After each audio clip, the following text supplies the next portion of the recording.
ছাত্র জনতার গণ অভ্যুত্থানের মুখে গেল ৫ আগস্ট ক্ষমতা থেকে পদত্যাগ করে দেশ ছাড়েন শেখ হাসিনা। সরকারের পতনের পর নোবেলজয়ী অধ্যাপক ড. মোহাম্মদ ইউনূসকে প্রধান উপদেষ্টা করে এই অন্তর্বর্তীকালীন সরকার গঠিত হয়। শপথ গ্রহণ করতেছি যে এক সপ্তাহের ব্যবধানে অন্তর্বর্তী সরকারে যুক্ত হয়েছেন আরও নতুন ৪ উপদেষ্টা। এ নিয়ে মোট উপদেষ্টার সংখ্যা ২১ জন। ১৬ আগস্ট বঙ্গভবনে রাষ্ট্রপতি মোহাম্মদ শাহাবুদ্দিন তাদের শপথ বাক্য পাঠ করান। এবং আমি তারা হলেন ড. ওয়াহিদ উদ্দিন মাহমুদ, আলী ইমাম মজুমদার, ড. মোহাম্মদ ফাউজুল কবির খান ও লেফটেন্যান্ট জেনারেল অবসরপ্রাপ্ত জাহাঙ্গীর আলম চৌধুরী। এবার জানব নতুন এই উপদেষ্টাদের পরিচয় সম্পর্কে। ওয়াহিদ উদ্দিন মাহমুদ। ড. ওয়াহিদ উদ্দিন মাহমুদ একজন অর্থনীতিবিদ। ১৯৪৮ সালের ১ জুলাই নোয়াখালীতে জন্মগ্রহণ করেন তিনি। ব্রাহ্মণবাড়িয়ায় শৈশব পার করা এই অর্থনীতিবিদ অন্নদা সরকারি উচ্চ বিদ্যালয় থেকে পড়াশোনা করেছেন।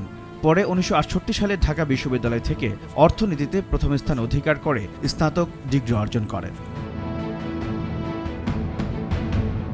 তিনি ইংল্যান্ডের ক্যামব্রিজ বিশ্ববিদ্যালয় থেকে অর্থনীতিতে পিএইচডি ডিগ্রি অর্জন করে ঢাকা বিশ্ববিদ্যালয়ের অর্থনীতি বিভাগের শিক্ষক হিসেবে যোগদান করেন।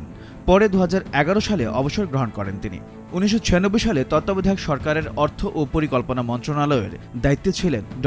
ওয়াহিদ উদ্দিন মাহমুদ। আলী ইমাম মজুমদার। বিএনপি সরকারের আমলে শ্রম ও কর্মসংস্থান মন্ত্রণালয়ের সচিবের দায়িত্ব পালন করেন আলী ইমাম মজুমদার। তিনি সম্প্রতি প্রধান উপদেষ্টা ড. মোহাম্মদ ইউনূসের বিশেষ সহকারী হন। সেনা সমর্থিত ফখরুদ্দিন আহমেদের নেতৃত্বাধীন তত্ত্বাবধায়ক সরকারের সময় মন্ত্রী পরিষদ সচিব ছিলেন তিনি। এছাড়া ট্রান্সপারেন্সি ইন্টারন্যাশনাল বাংলাদেশ টিআইবির ট্রাস্টি বোর্ডের সদস্য। গত এক দশকে নির্বাচন কমিশনার সহ রাষ্ট্রের বিভিন্ন গুরুত্বপূর্ণ পদে নিয়োগের ক্ষেত্রে অনেকবার তার নাম আলোচনায় এসেছে।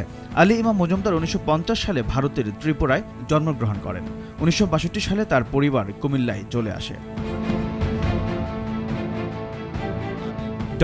মোহাম্মদ ফাউজুল কবির খান। ২০০৭ থেকে ২০০৯ সাল পর্যন্ত বিদ্যুৎ, জ্বালানি ও খনিজ সম্পদ মন্ত্রণালয়ের সচিবের দায়িত্ব পালন করেন ফাউজুল কবির খান। তিনি সমসাময়িক আর্থসামাজিক বিষয়ে নিয়মিত নিবন্ধ লিখে থাকেন। যুক্তরাষ্ট্রের বোস্টন বিশ্ববিদ্যালয় থেকে অর্থনীতিতে পিএইচডি ডিগ্রি লাভ করেন তিনি।